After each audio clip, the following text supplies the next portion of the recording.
Hello everyone. So today we are going to look at structuring sentence word order in research writing.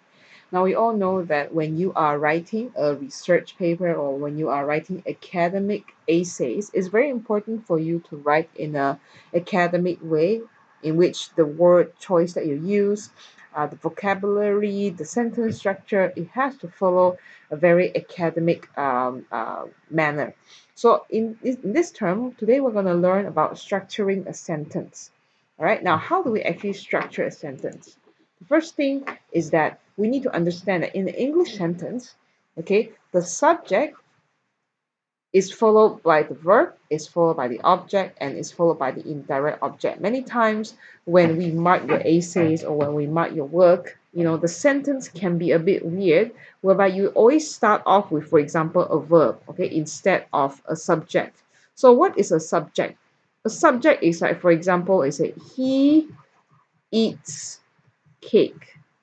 He is a subject, S. Verb, okay? And then this one is an object, SVO. So I'm sure that in high school you have learned this, okay? But today we are just gonna quickly revise, okay? What do we mean by when you have to arrange your sentence in a very academic manner. Now, these sentence structure will contribute to a better understanding in your essay. So that's super important. Now, English has a strict order. Now, keep the subject, verb, direct object, and indirect object close to each other. Okay, so what does it mean? Now, let me just show you one example. The researchers submitted their edited work to the journal. So you can see that the researcher, here we have a subject, okay? And then submitted, this is a verb. The edited work is an object, and to the journal is an indirect object. So it means that your sentence has to be arranged in this sort of manner. Subject for first, followed by verb, followed by object, followed by an indirect object. So these are the proper structure of arrangement. Okay, so you can't say things like submission the edited work the researchers to the journal. Okay, of course you're not going to write that sort of sentence, but when you see that your sentences are not arranged in this sort of manner, okay, it ruins the understanding. Okay, another example. In February 2017, the researchers submitted their edited work to the journal. Same thing. We have a condition here. Okay, talks about in February 2017, the researchers, subject, submitted, verb, their edited work, object, to the journal, indirect object. Or you can have in February 2017, you can put it at the end, okay, just to make sure that this is the condition, one of the period, the time period. Okay, so the time phrase, February 2017, it can be either at the beginning, it can be at the end. It's up to you because this is a time phrase, okay? So it has to follow subject, verb, object, indirect object, and it must be as close as possible. Now, if you look at inaccurate word order, the researchers last week submitted. So you see, this last week is in the middle of subject and verb. Something came in the middle, which is this week, and this is a time phrase. So therefore, this for the last week, you need to remove it, and you can move it to the front or move it to the back here. Last week. Okay, it has to be either front or back. It can't be, in the middle and you stuff it in between. Like, for example, the researchers submitted last week the edited work. So last week has to be either in front or last week has to be either at the end. It can't be in the middle. Okay, so remember subject, verb, object, and indirect object. It has to be as close as possible. Now, moving on. Besides arranging them in the proper order, okay, you have to also make sure that your sentences are in the logical order. Okay, what does it mean by logical order? So this will contribute to your coherence and cohesion. Okay, so these two things, coherence, cohesion, and cohesiveness, all these things will ensure that your sentences make sense. Now, for example, let's look at this. Researchers have evaluated the possibility to minimize the levels of background compounds, both those released from bad material and those from using a cleaning procedure. Now, you should have used this because this is the main here. This is using a cleaning procedure, you should have put it in front. Okay, therefore the rescaled parameter seems to be appropriate for characterizing the properties from a statistical viewpoint. It sounds okay. However, this particular phrase should be in front instead.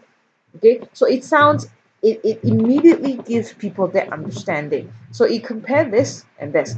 Researchers have evaluated the possibility of using a cleaning procedure to minimize. So this will be the entire category. Right, to minimize the levels of background compounds, both those released from the bank material and those from previous sample collection. Therefore, from a statistical viewpoint, and where you clump everything else together at the end. Okay, so this should be put in front and then clump everything at the end of the sentence. So this is what I meant by logical order.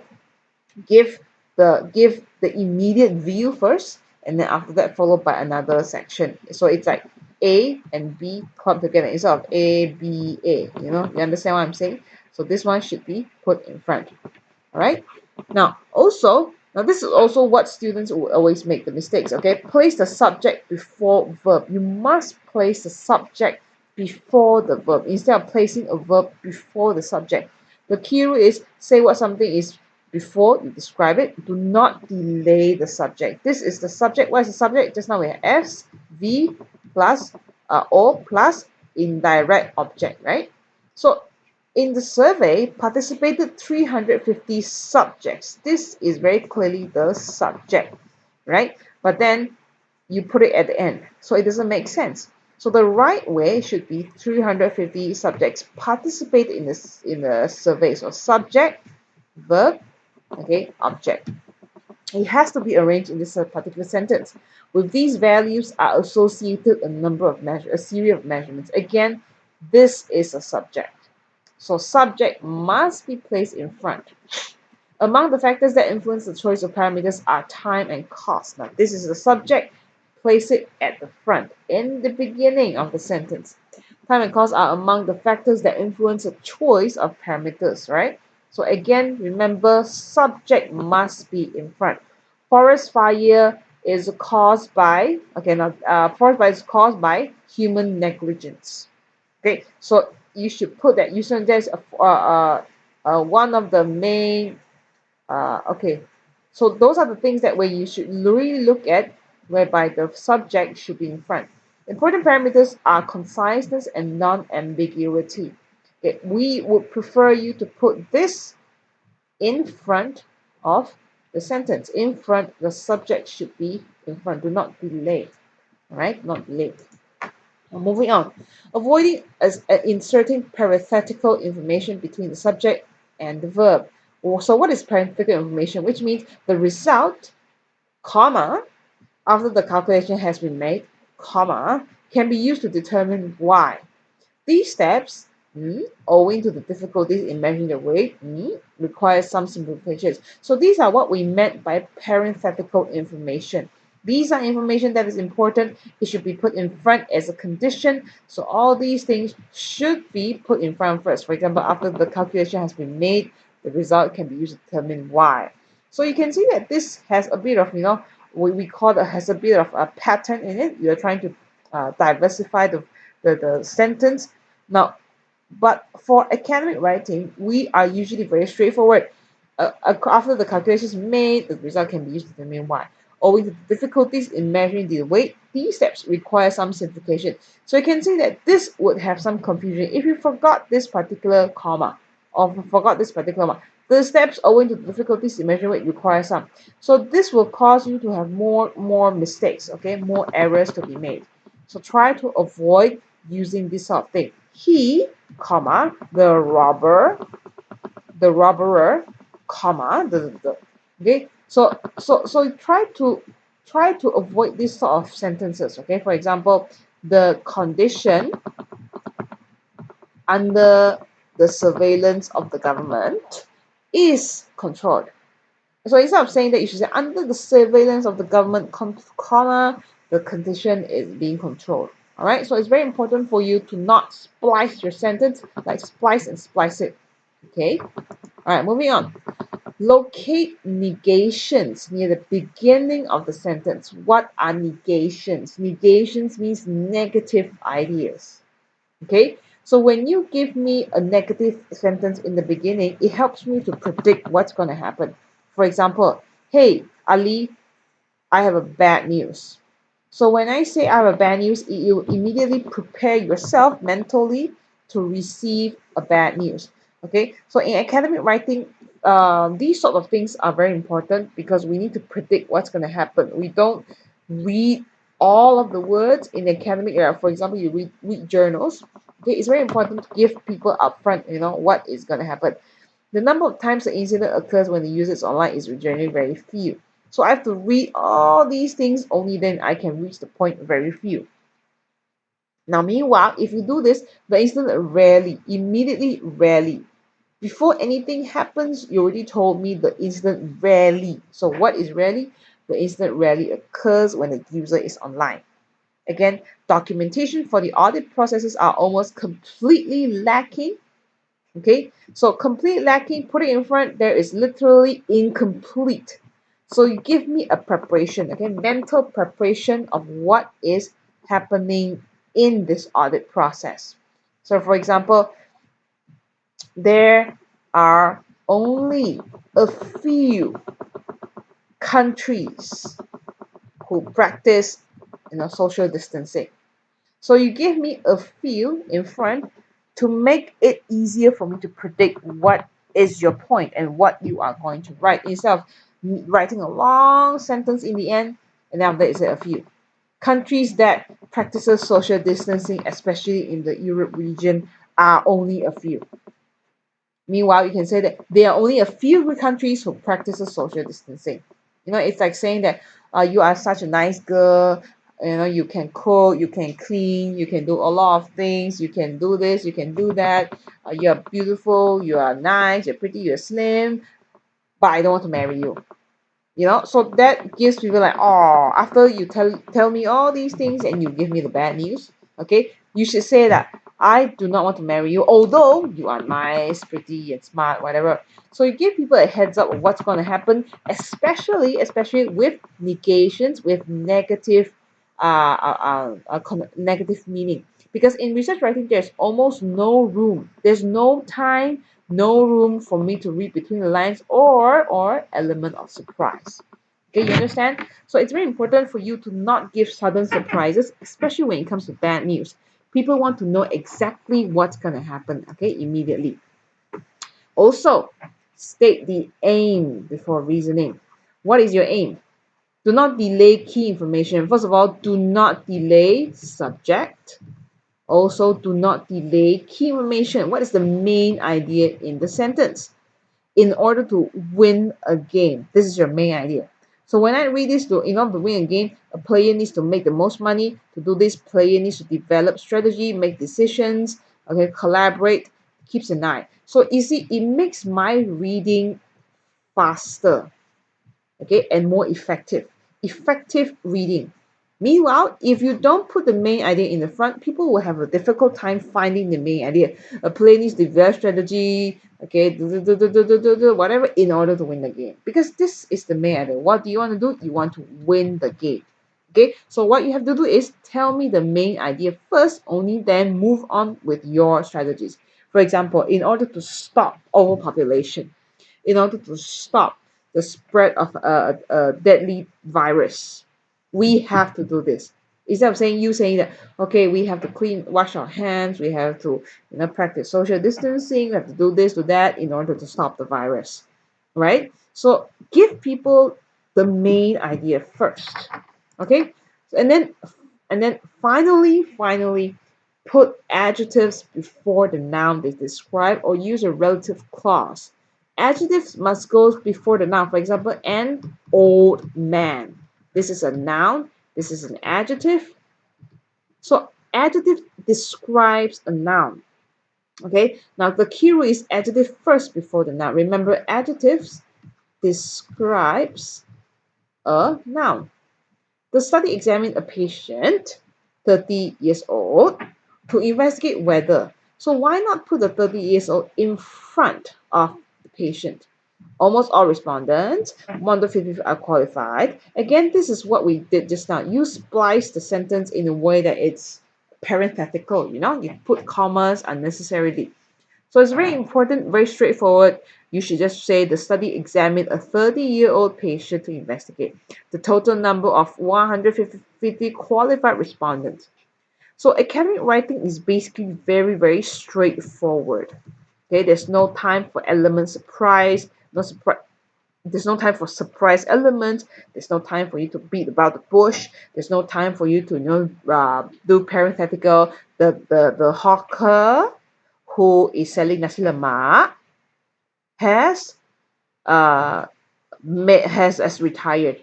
Okay, so be immediate, be straightforward. Make your sentences as simple to understand as possible. Now that is the essence of academic writing. All right. So I hope you understand that. Now moving on, we are going to go to okay the next part, which is avoid ambiguity. Okay, what is avoiding ambiguity? Okay, avoiding ambiguity means repetition. Okay, and also not repetition. Ambiguity means it's unclear. Things are not clear. Okay, what do you mean when you send me this emoji? Okay, what do you mean? Are you being shy? Are you what does the mean? What does it mean? So avoid ambiguity, repetition, and vague language. Let's look at the slides. Okay, let's look at slides. Okay,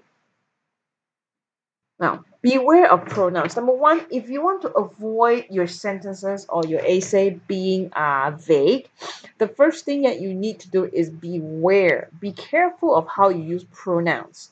Okay, for pronouns, for example, excessive pronouns can cause ambiguity. Which one are you referring to? For example, you see, there are two ways of language acquisition: take private lessons or learn in a country where the language is spoken, but this could result in spending a lot of money. What is this? Okay. Psychologists find robust cross-cultural evidence linked to social media use of body image concerns and the drive for thinness in adolescents. They claim that social media had become a toxic mirror for them. Now you have two subjects here: psychologists and adolescents. They refers to who? We refer to psychologists or adolescents. Do adolescents claim that social media has become toxic mirror? And them, who is them? Is it psychologists or adolescents? I don't know. Okay, so this is what I meant by ambiguity. The meaning, what you are referring to, is unclear. He is talking to the boy. He said that, for example, Ali is talking to the boy. He said that he likes playing football. Okay, let me write that down. Ali is talking to the boy. He said that he likes football, but he disagreed. So who is he? He refers to who? Is it Ali or is it the boy? This is ambiguity. Okay, so when you're writing, please make sure that your instructions or your pronouns are clear. You see, for example, this one. There are two ways of language acquisition: take private lessons or learn it in the country where the language is spoken. However, living in a foreign country could result in spending a lot of money. So you see, this, what does it mean? Is it taking private lessons has a lot of money or learning in the country? Which one? Now, this makes it very, very clear whereby living in a country, foreign country, can cause you to spend a lot of money. Okay, so this is a very clear sentence structure. Okay, psychologists found robust connection. Okay, they claim that toxic media, social media has become toxic media for the adolescents. So we know that they here refers to the psychologist, while them here refers to the adolescents. It's becoming very clear. Now, I'm not saying that you can't use pronouns he, she, they, I, we, you. You can, but make sure that when you refer it to the second time, like this one, this is the example. Ali is talking to the boy. He said that he likes football. The Ali said he likes football, or the boy said he likes football, but he disagrees. So who is he? So avoid using that. Use name sometimes, okay, or repeat the subject that you're talking about. All right.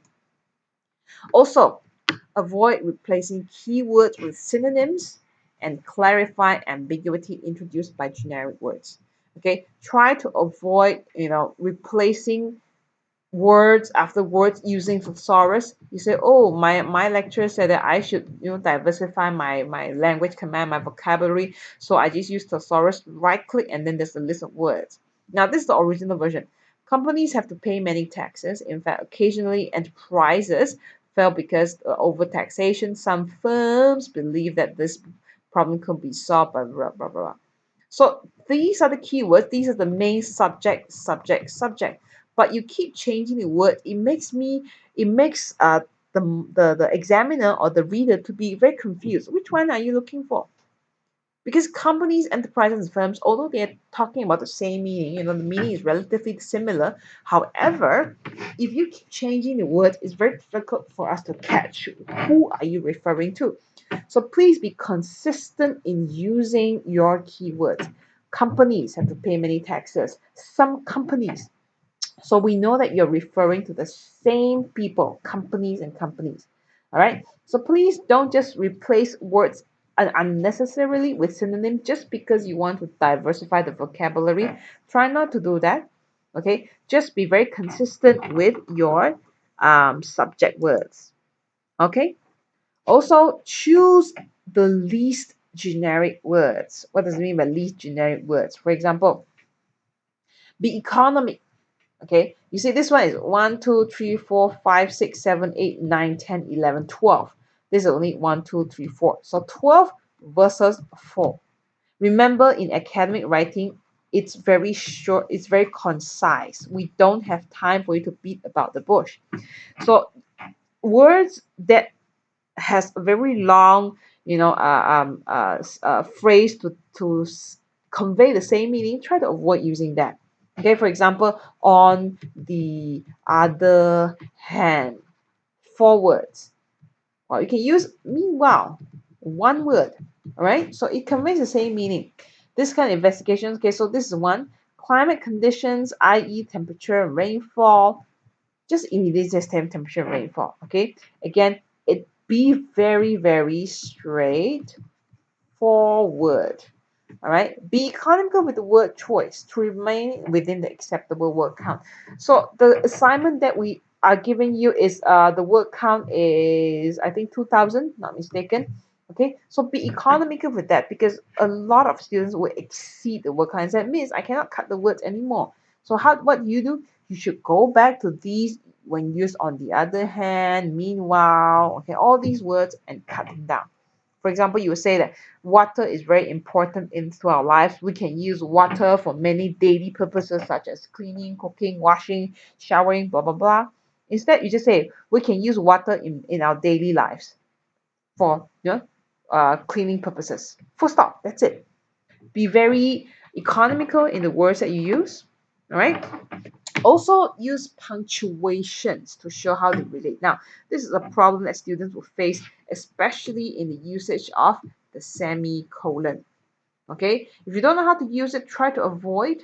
Now, for example, the languages are grouped as follows: Spanish, Italian, Romanian, German, Dutch, Swedish, and Norwegian. Right. So how do you actually use splice the sentences so it sounds very logical? The languages are grouped as follows: colon, Spanish, Italian, Romanian, one group, and then colon, German, Dutch, one group, Swedish and Norwegian, another group. Okay, so this is how you're going to do it. Use the semicolon when you want to talk about a new idea, but at the same time, you don't want to end the sentences because it's a cluster, another cluster. All right. Okay, the languages are grouped. So this one you also can do that. You can use one, two, or three. Because this is an academic writing, we do allow you to use numbers. Okay, so this is fine too. But remember, instead of just using comma and comma and comma, try to learn how to use semicolon and colon. All right. So semicolon, this is colon, this is semicolon. Okay, try to learn how to do that. Right.